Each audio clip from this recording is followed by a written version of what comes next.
Right now, you are moving at 800,000 kilometers per hour. You don't feel it? That's normal. The ground beneath your feet seems perfectly still. But in reality, the entire solar system, the Sun, the Earth, Jupiter, the asteroid belt, everything is hurtling around the center of our galaxy at a staggering speed. 230 kilometers per second. At that speed, you could circle the Earth's equator in 2 minutes and 50 seconds. One full orbit takes about 225 million years. Astronomers call this a galactic year. Over the entire lifetime of the Sun, 4.5 billion years, our system has completed just over 20 such orbits. The last time we were at this point in our orbit, dinosaurs still roamed the Earth. The time before that, there were no dinosaurs at all. Life had barely crawled onto land. But where exactly are we heading? What are we orbiting around? A black hole. A supermassive one, 4 million times the mass of the Sun, compressed into a region that would fit inside the orbit of Mercury. Its name is Sagittarius A star. And here is the question that naturally arises. What would happen if we were not here, at a safe distance of 26,000 light-years, but closer, much closer? What if the solar system began falling toward the center of the galaxy? This is not a science fiction scenario. It is a thought experiment based on what we know about physics, gravity, and the conditions near supermassive black holes. Let's work through it. Sagittarius A. Let's start with what we know for certain. At the center of the Milky Way lies a compact radio source, Sagittarius A. Its existence was predicted back in the 1970s, when radio telescopes detected powerful emissions from the direction of the constellation Sagittarius. But direct confirmation came much later. Beginning in the early 1990s, two groups of astronomers, one led by Reinhard Genzel in Germany, the other by Andrea Ghez in California, began tracking the motion of stars near the galactic center. They worked independently. They used infrared telescopes because visible light cannot reach us from the galactic center. It is absorbed by clouds of dust and gas. Over 25 years of observations, they mapped the complete orbits of several stars. The most studied among them is the star S2. It orbits an invisible object with a period of 16 years. At its closest approach, S2 flies within about 120 astronomical units of it, roughly 4 times the distance from Neptune to the Sun. At that point, it accelerates to 7,650 kilometers per second, nearly 3% of the speed of light. From these stellar orbits, they calculated the mass of the central object, 4.3 million solar masses. All of that mass is concentrated in an area so compact that there is only one explanation: a supermassive black hole. Its Schwarzschild radius, the boundary beyond which not even light can escape, is only about 12 million kilometers. For comparison, that is less than 1/10 the distance from the Earth to the Sun. In 2020, Genzel and Ghez received the Nobel Prize in Physics. In 2022, the Event Horizon Telescope captured the first direct image of Sagittarius A's shadow, a dark spot against the backdrop of superheated plasma swirling around the event horizon. This is not a hypothesis. It is an observational fact. Where we are. The solar system is located approximately 26,000 light-years from the center of the galaxy. For scale, the diameter of the entire Milky Way is about 100,000 light-years. We sit roughly halfway between the center and the edge, in one of the spiral arms, the Orion arm. This is not a coincidence, or rather, it is a coincidence that may explain why we exist at all. In astronomy, there is a concept called the galactic habitable zone. By analogy with the habitable zone around a star, the region where water can exist in liquid form, the galactic habitable zone describes a ring within the galaxy where conditions are favorable for the development of complex life. Too close to the center, dangerous. The density of stars there is orders of magnitude higher than in our neighborhood. Stars are hundreds of times closer together. Supernovae explode far more frequently. The level of high-energy radiation, X-rays, gamma rays, is much greater. A planet's ozone layer in such conditions would be destroyed repeatedly. Its atmosphere would be under constant bombardment. Too far from the center is also problematic, but for a different reason. There are too few heavy elements. Not enough carbon, oxygen, iron. Stars are too sparse and rarely exchange material. There is not enough building material for rocky planets. We are in a zone that is far enough from the chaos of the center, but close enough that the matter around us is rich and diverse. There is another factor. Our Sun orbits the galactic center on a nearly circular path. This is unusual. Many stars move along elongated ellipses, periodically diving closer to the center or swinging far out to the periphery. A circular orbit means we rarely cross the spiral arms, regions of higher gas density where new stars are born and where supernovae occur far more often. Our orbital speed nearly matches the rotation speed of the spiral pattern itself, which minimizes the number of crossings. In other words, the solar system sits in one of the quietest places in the galaxy, a harbor of sorts. What if we began to fall now? The thought experiment. Suppose something disrupted the solar system's orbit. Suppose some gravitational disturbance, a flyby of a massive object, an interaction with another stellar system, a collision with a dense cloud of matter, caused our system to gradually lose orbital velocity and begin drifting toward the galactic center. This is not what is happening now. Our orbit is stable. We are not falling toward the center, just as the Earth is not falling into the Sun. Orbital velocity balances gravitational pull. But imagining it is useful, because physics allows us to calculate what would happen at each stage. Stage 1. From 26,000 to 10,000 light-years from the center. For a long time, nothing noticeable happens. The night sky gradually changes. It grows brighter. Star density increases. Where we now see individual points, a soft glow appears. Thousands of stars per square degree of sky. The Milky Way, which currently looks like a band, becomes a continuous blaze. This is not just beautiful, it is the first sign that the environment has become denser. The nearest stars are no longer several light-years away, but significantly closer. The probability of a gravitational interaction with a passing star increases. Not a collision. Stellar collisions are extremely rare even in dense regions, but a gravitational perturbation. A passing star at a distance of a few tenths of a light-year can slightly alter the orbits of objects in the outer solar system.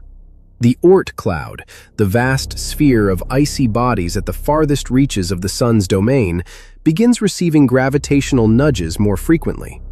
This means more comets in the inner solar system. Not a catastrophe, but statistically, a rise in the number of impacts on the inner planets. Stage 2, from 10,000 to 1,000 light-years. Here, the changes become substantial. Star density is now tens of times higher than in our current neighborhood. Supernovae explode closer and more often. In our present location, the nearest supernova capable of causing significant harm to Earth's biosphere would need to ignite within roughly 50 light-years. Such events occur once every few hundred million years. Closer to the center, they would occur every few million years, perhaps more frequently. Each such supernova is a burst of hard radiation and streams of charged particles, cosmic rays. On Earth, this would strike the ozone layer. Without ozone, the Sun's ultraviolet radiation reaches the surface at full force. For land-based life, this means mass extinction, not instantaneous, but inevitable. In this zone, background X-ray radiation also increases, produced by hot gas heated by gravitational processes near the center. Earth's magnetic field and atmosphere provide a degree of protection, but as radiation intensity grows, their effectiveness diminishes. At this stage, Earth still exists as a planet. but as a planet with a stable biosphere, that is already in question. Stage 3, from 1,000 to a few light years from the center. We enter the region astronomers call the central bulge, the thickening at the heart of the galaxy.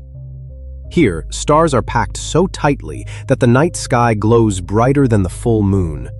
Constantly. There is no dark sky anymore. But visual brightness is far from the main problem. This region contains thousands of neutron stars, supernova remnants, stellar mass black holes. The gravitational environment is chaotic. Stellar orbits are elongated, they cross, they perturb one another. The solar system, arriving here, would be subjected to regular gravitational jolts. The consequences for the system itself, the orbits of the outer planets, Neptune, Uranus, could be destabilized. The Oort cloud is most likely dispersed by now.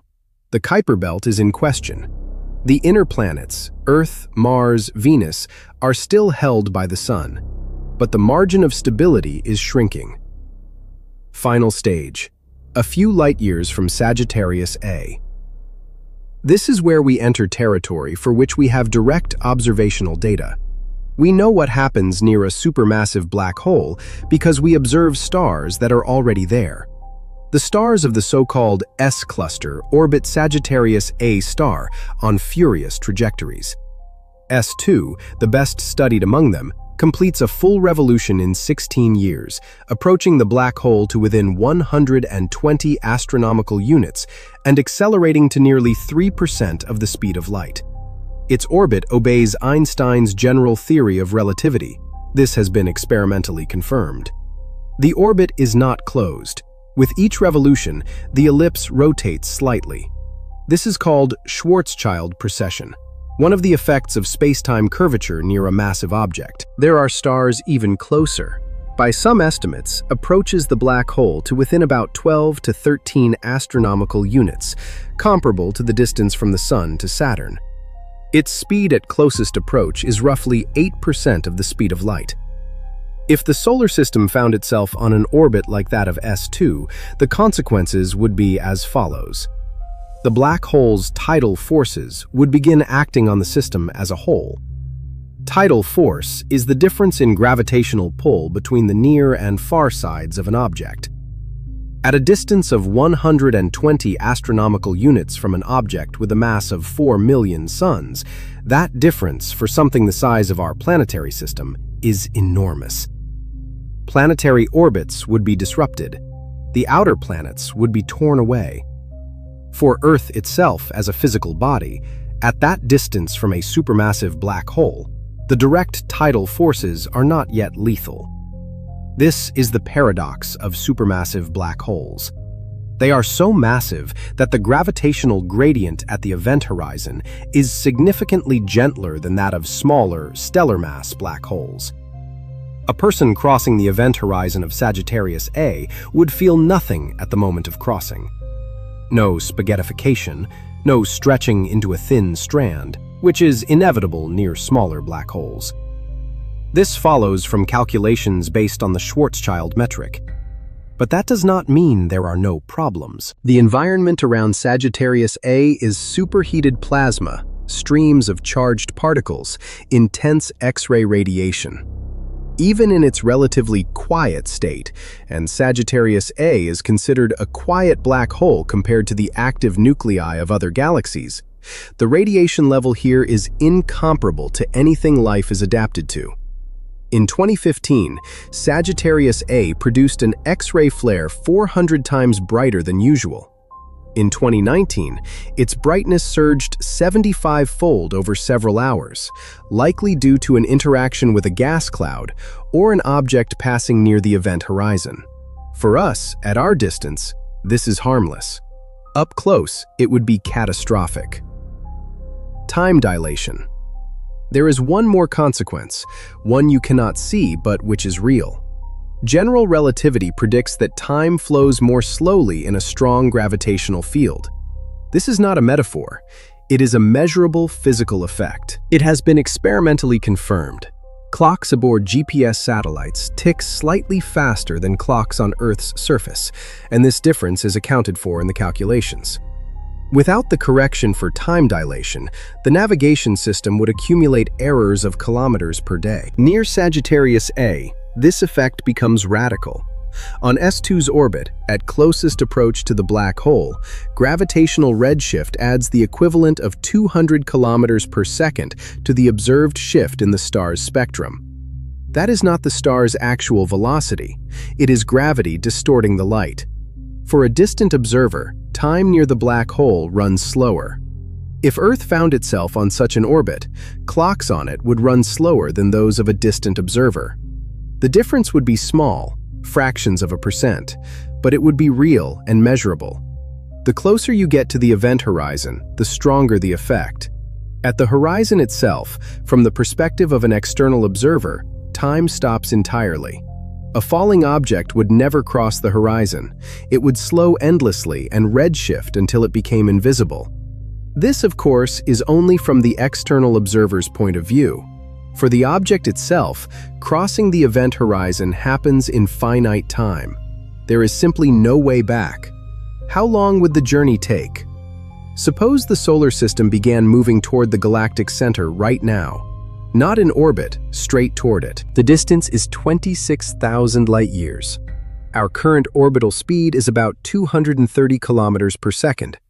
If we redirected that speed directly toward the center and assumed uniform motion, ignoring gravitational acceleration, it would take approximately 34 million years.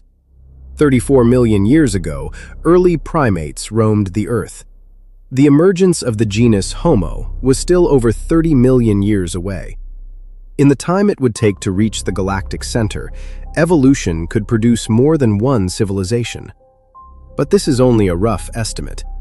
In practice, the gravitational pull of central masses would accelerate the journey. The actual travel time would be shorter. By how much depends on the trajectory and initial conditions.